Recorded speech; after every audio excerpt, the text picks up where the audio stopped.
All right, so this drill is called the Manning drill after the better Manning quarterback, of course, Eli Manning. Ooh, I knew So, he was going there. yep. So it may need to change. I go back and forth. So this drill is something that I ran in college, and then obviously coached through it at Tufts, and then brought it, at Brown and to Virginia. When I was in college, it was called the Brady drill. So obviously you can see why I changed it. Being a New York sports fan, huge Giants fan, there's no way I was going to call a drill a Brady drill. So became the Manning drill. It's up for debate if we're going to turn it into the Jones drill. I'm kind of in wait and see mode, see how Danny Dimes' second year is. You're not on the this Dan year. wagon just yet? Yeah, what's nice about the Manning drill is kind of immortal. He's retired now. He's always been a Giant. So we 5-on-4 half field drill. And what's great about it is it really allows us to rep our transition game in a small sample. So you get, a lot of reps on the certain aspects of our transition game. And it's great. It's a 5-on-4 drill, so there's always reads. You don't need somebody to win a matchup through it. And it just allows our guys to create this muscle memory with our communication, our hand signals, and just our concepts within our transition. All right. So it's like I said, it's a half field 5-on-4 drill. So the way it's set up, you can do this 2 ends. You can do it. We do it 1 end at Virginia. So you have the white team, in this case, in 4 lines behind the cage. And, just spread out. The widest 2 lines are just inside the wing lines, the box lines. And then you have 2 right on either side of the crease. And then the blue team, you have your attackmen are going to be positioned in the alleys. So if you have 4 attackmen in there, you're going to have 2 on one side, 2 in the other. Obviously, you can go by hands. If you only have 1 lefty, you just keep the lefty on the lefty island. Let the other 3 kind of bounce back and forth. And then everybody else is in 2 lines inside the draw circle. Starts with a series of overpasses. So a ball starts in the middle, one of the 2 middle lines. He throws it to – no one's making an adjacent pass. So he throws it over his teammate's head to the outside. That guy throws it all the way over. And then he throws it to the other middle guy that hasn't touched the ball yet. While they're doing that, they're moving up the field, and they all have to touch the restraining line before they go back into the hole. So it warms up the sticks. It gives the defense a chance to work those overpasses. We're sticklers with this, so if that group drops the ball, I'll blow the whistle and a new group comes up. It's just a little bit of attention to detail there. And then they roll the ball out to one of the 2 lines, and this is where our reads come in. So as soon as they pick a side where they roll the ball to, that dictates what attackmen go in. So if you're ball side, you send 1 attackman in, and if you're on the opposite ball side, you send 2 in. So it's constantly creating that L shape. Sure. And then from there, we, again, if you watch some of our games, we obviously are pretty pick heavy in our transition game, a lot of pass down, pick downs. So, you're watching this kind of unfold as we go, and you're just playing out that 5-on-4 to a shot or a lull, and then the next group goes. So today, this drill, what's nice about it, you can kind of dictate, some little things if you're trying to work on certain things. So it was important for us on this day that we were telling our guys to fight through all picks on defense, because what we wanted to work on was that pick and re-pick action. Right. Today. So again, we're setting it up. So you're going to see in this drill in particular on this day, some of these guys are hanging on to the ball probably a little bit more than they normally would in a 5-on-4. And that's because we wanted to enforce and incorporate that pick and re-pick action with what we were doing. So the next group goes up, get a series of overpasses. Again, I must have been nice that day, or must not have seen it because that's a drop. So we normally would reset that.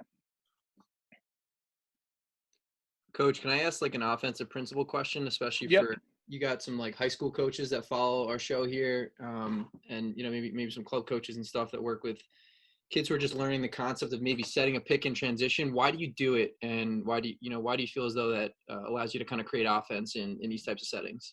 So like all things with pick play, obviously, doing it can help you win some matchups. It can create some confusion from a defensive side of the ball. And so for us, it's pick communication is such an important part of our defense, to think about, other teams having to communicate through picks with a tired offensive midi trying to do that. I mean, he's thinking about getting off the field. The last thing he wants to do is try to talk through a pick with a defenseman. And so we feel like we can gain some advantages there. Again, we only need the defense to make one mistake for us to get a good opportunity. And, if that's through that communication, we want to try to take advantage of it.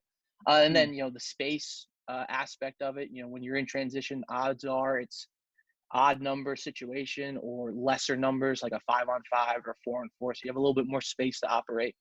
And it's something that, keeps defenses on their heels constantly. If they're not worried about this, they can relax and get organized where, hopefully we're putting a lot of pressure on them at all times, this included.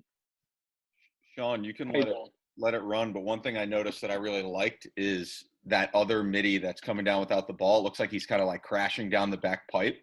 And Mike and I did an episode with Coach Dinolfo up at Tufts. So I know obviously there's some similar ideas there. But what I love is there's probably a million coaches in the country that are saying, don't cut, keep the space, keep it a 5-on-4. Could you explain a little bit of like what the thought process that is there with that guy crashing down the backside?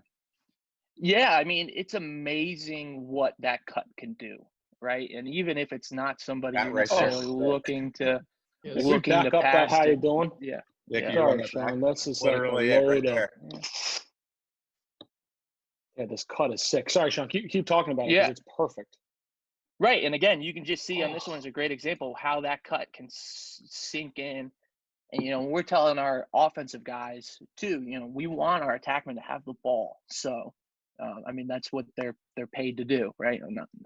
They're not paid. I'm going to go on record there. But no, they are scholarship. You can. Yeah, right. All right. No, that's yeah, you know what I mean. Yeah. But give the people what they want.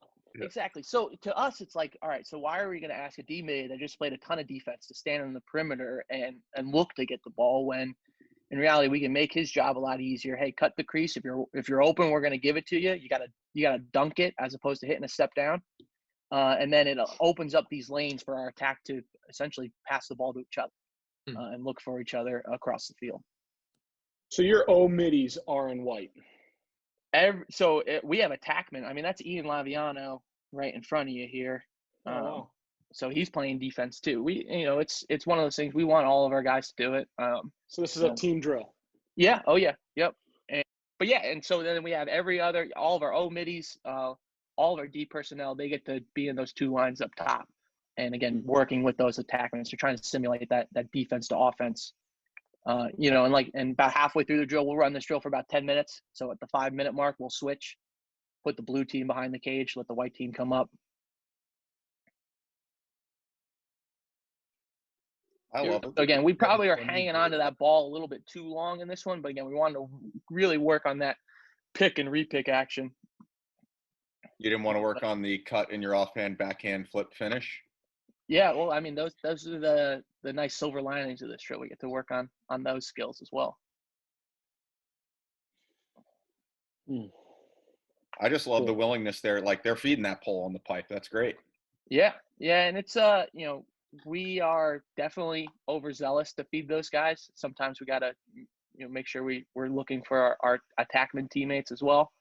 But it's great. I mean, we've had plenty of games where those are huge goals, huge momentum, juice goals. You get a D-mid scoring in any sense, in transition, that's going to get everybody on the field pretty excited. So it's definitely an awesome part to doing this.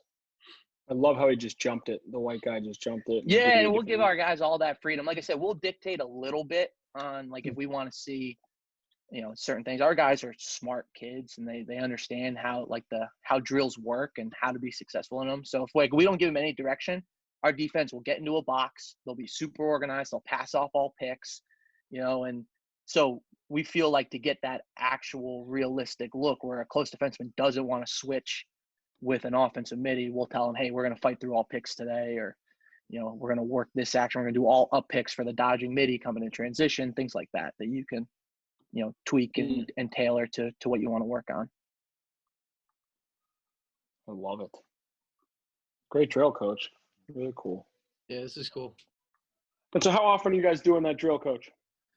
We do that drill probably like once every 2 weeks. It's not something we do every week, but it's definitely we do transition drill. We do a transition drill probably every day.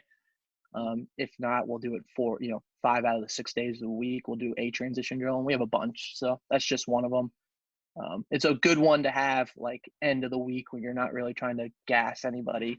That's like a pretty popular Thursday drill for us.